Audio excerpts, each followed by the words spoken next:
सभी केमिस्ट को डर इसलिए ही लग रहा था क्योंकि किसी को भी ये समझ नहीं आ रहा था कि सामने वाले को ये गलतियां पता कैसे चली। लेकिन अब जब उन्हें वजह समझ आ गई थी तो उनका डर भी चला गया था। और अगर उन्हें ये बात पहले से पता होती तो वो भी विपिन को उन तीनों केमिस्ट से इतनी आसानी से जीतने नहीं देते, और अगर जीत भी गया तो भी उससे खुद डिबेट करने से पहले सावधान रहते। उल्टे तरीके से सोच तो वाकई अच्छी। विपिन को लगा नहीं था कि केमिस्ट आकाश का दिमाग इतने रंगीन सपने देख सकता था। उन्होंने तो पूरी कहानी ही रच डाली।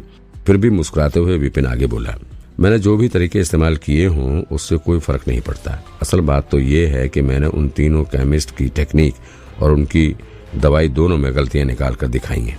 बिल्कुल वैसे ही अगर तुम मेरी टेक्निक में से भी गलतियां या उसकी कमियां ढूंढ पाए तो तुम मुझसे भी जीत सकते हो। लेकिन मैं कुछ रूल बदलना चाहता हूँ, केमिस्ट आकाश ने कहा। अच्छा, और वो कौन से रूल हैं जो आप बदलना चाहते हैं?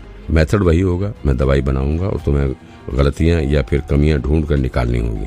लेकिन मैं चाहता हूं कि तुम मेरी टेक्निक की असली कमियां निकालो, जैसे आग का टेम्परेचर या फिर मेरी जड़ी बूटी को मिक्स करने में गलती। इस तरह की असल गलतियां, ना कि बेकार की ऊपरी गलतियां जैसे मेरे इमोशन या गोली का शेप वगैरह। इस तरह मेरे बारे में तुम्हें पहले से जो भी जानकारी होगी तुम उसका गलत इस्तेमाल नहीं कर पाओगे।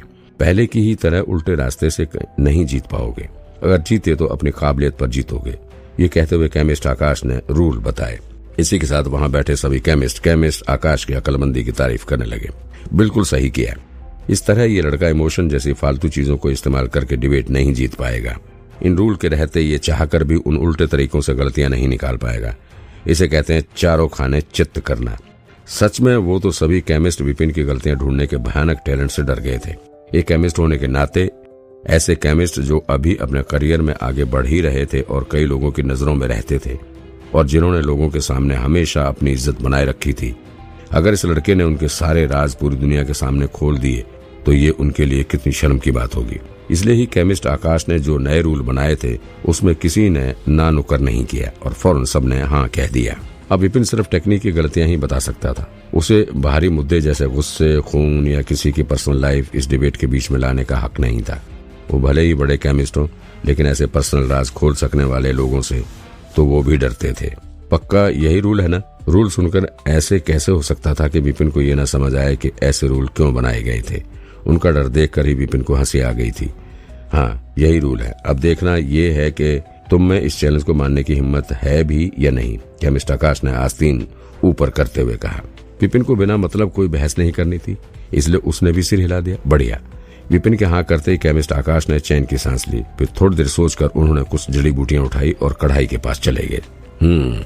आग तेज हो गई और केमिस्ट आकाश ने दवाई बनानी शुरू कर दी और फिर जल्दी ही आग धीमी पड़ गई और कढ़ाई में से 3 गोलियां निकाल ली गई। ग्रेड 1 की बिंदु को शांत करने वाली गोली। ये गोली खासकर लड़ाकू लेवल 6 के एक्सपर्ट के लिए बनाई जाती थी ताकि वो थके हुए और बंद बिंदु को दोबारा ठीक कर सकें और वो लेवल में आगे बढ़ सकें। कुछ टाइम पहले श्रेष्ठ गोविंद ने इसी गोली को अभी के लिए बहुत बड़ी रकम देकर खरीदा था और अभी ने उस गोली को विपिन को सबक सिखाने के बदले में उस शेर को देने का वादा किया था। हालांकि उस शेर ने बाद में उल्टा अभी को ही धोखा दे दिया था और जिसकी वजह से अभी विपिन से और नफरत करने लगा था। चाहे गोली कैसी भी बनी हो, लेकिन ये गोली ग्रेड 1 की सबसे बेहतरीन गोलियों में से एक थी। ये गोली बनाना और इसका असर दिमाग शांत करने वाली गोली से कहीं ज्यादा मुश्किल था। वाह वाह, सिर्फ केमिस्ट आकाश ही ऐसा कर सकते थे। ऐसे भयानक और प्रेशर वाले हालात में सिर्फ केमिस्ट आकाश ही इतनी मुश्किल गोली को बना सकते हैं। इस गोली को बनाना तो बहुत ही मुश्किल है। केमिस्ट आकाश की टेक्निक इतनी मुश्किल होगी ये तो मैंने सोचा भी नहीं था। मैंने ऐसी टेक्निक आज से पहले कभी नहीं देखी है। अब तो मुझे बस ये देखना है कि विपिन क्या कहेगा। अब तो शो का मजा लो बस। जैसे केमिस्ट आकाश ने वो गोली कढ़ाई से निकाल कर दिखाई, वहां बैठे सभी केमिस्ट हंसने लग गए। जितना ऊंचा गोली का ग्रेड होता था उसे बनाने की टेक्निक भी उतनी ही मुश्किल होती थी और उसे बनाना भी उतना ही मुश्किल था। ये गोली ग्रेड 1 की गोलियों में से भी सबसे मुश्किल गोलियों में से एक थी और इसे बनाने का तरीका भी बहुत पेचीदा था। जब वहां बैठे केमिस्ट भी आकाश के तरीके में से गलती नहीं निकाल पाए थे तो एक शिष्य केमिस्ट कैसे निकाल सकता था। लो, मेरा काम तो खत्म हुआ, गोली बन गई है। अब तुम बताओ इस टेक्निक का नाम क्या था और इसमें कौन कौन सी कमियां थी? केमिस्ट आकाश ने नाक से कोड़ कर कहा। वो हाँफ रहे थे लेकिन जल्दी ही उनकी सांस नॉर्मल हो गई। फिर उन्होंने विपिन को अपनी बात कहने का इशारा किया। मुझे नहीं पता कि तुम्हें हम सब केमिस्ट के बारे में जानकारी कहाँ से मिली, लेकिन अगर तुम्हें ये लगा कि तुम सिर्फ उस जानकारी के बलबूते ही ये डिबेट जीत जाओगे तो ये तुम्हारी बहुत बड़ी गलतफहमी है। बिना असली टैलेंट के और बिना असली गलतियां निकाले तुम कभी आगे नहीं बढ़ सकते, और इस तरह हमसे इज्जत पाने का तो सोचना भी मत। विपिन के चेहरे पर एक अजीब सा भाव था। उसने पूछा, क्या पक्का मैं गलतियां निकाल लूं? केमिस्ट आकाश ने गुस्से से कहा, इधर उधर की बातें मत बनाओ। अगर तुम्हारे पास बोलने के नहीं है तो चुपचाप हार मान लो। ठीक है, आप कह ही रहे हैं तो, विपिन ने सिर हिलाते हुए कहा। उसने अपने दोनों हाथ पीछे की ओर किए और कमरे के बीच में आ गया। जो टेक्निक आपने इस्तेमाल की उसका नाम था 1000 पहाड़ टेक्निक। इसे एक 2 स्टार के केमिस्ट ने बनाया था। इसमें जड़ी बूटियों को सही क्रम में ही कढ़ाई में डालना होता है। जैसे पहाड़ भी एक के बाद एक करके ही होते हैं, वैसे ही जिस तरह से पहाड़ों पर पहले ऊंचा और फिर नीचा रास्ता होता है, उसी तरह जड़ी बूटियों को भी एक वेव की तरह ही डालना होता है। आग भी उसी तरह से कंट्रोल की जाती है, एक वेव की ही तरह, पहले तेज और फिर धीमी, फिर तेज और फिर से धीमी। इसी तरह गोली बनाई जाती है। इस तरह से दवाई बनाने की वजह खास है। इसमें जड़ी बूटियां आपस में अच्छे से मिल जाती हैं और इसलिए गोली बनाना आसान हो जाता है, लेकिन इसकी कमियां भी उतनी ही साफ हैं। इस तरीके से गोली की क्वालिटी को बढ़ाना बहुत ही मुश्किल है, और इसलिए ही आपने 3 गोलियां तो बना ली, लेकिन सभी गोलियां सबसे कम क्वालिटी की हैं। इससे अगले लेवल पर पहुंचाना ही नामुमकिन के बराबर है। ऐसी टेक्निक सिर्फ तभी काम आ सकती है जब कम लेवल वाले केमिस्ट को बहुत सारी गोलियां एक साथ बनानी हो, वरना ये टेक्निक बेकार ही है। साफ तौर पर कहूं तो अच्छे केमिस्ट का ऐसी टेक्निक सीखना बेकार है, और उन्हें सीखनी भी नहीं चाहिए, क्योंकि ये टेक्निक उन्हें फ्यूचर में आगे बढ़ने से रोकेगी। केमिस्ट चाहे इस स्किल को कितनी भी बार प्रैक्टिस कर लें, वो इन गोलियों की क्वालिटी को बढ़ा नहीं सकते। इसलिए ही ये स्किल सीखना बेकार है। हाँ, लेकिन अगर किसी को लगता है कि उसका टैलेंट खत्म होने वाला है तो वो ये स्किल जरूर सीख सकता है, वरना कोई अपना फ्यूचर खुद बर्बाद क्यों करेगा? विपिन ने मुस्कुराते हुए कहा। फिर केमिस्ट आकाश की तरफ देखकर पूछा, केमिस्ट आकाश, मैंने ठीक कहा ना? हाँ, सामने वाले का जवाब सुनकर केमिस्ट आकाश ने गुस्से से दांत भींचकर कहा। वो एक पावरफुल परिवार का मुखिया था और 1 स्टार का केमिस्ट भी था, और इस राजधानी में उसकी पावर और पहुंच दोनों थी। लेकिन सामने वाले की 2 बातों से ही उसका स्टैंडर्ड एक लो लेवल के केमिस्ट का बन गया। यहाँ तक कि लोगों को उसका टैलेंट भी लो लेवल का लगने लगा था, लेकिन वो भी इस बात को नकार तो नहीं सकते थे। इस टेक्निक की कमी वही थी जो सामने वाले ने बताई। तुम्हें इतना खुश होने की जरूरत नहीं है, तुमने ओरिजिनल टेक्निक की कमियां बताई हैं। तुम्हें पहले मेरे मूव से गलतियां निकालनी पड़ेंगी, तभी तुम मुझसे जीत पाओगे। एक गहरी सांस लेकर केमिस्ट आकाश ने अपना गुस्सा काबू किया और फिर विपिन को आगे बोलने के लिए कहा। ठीक है।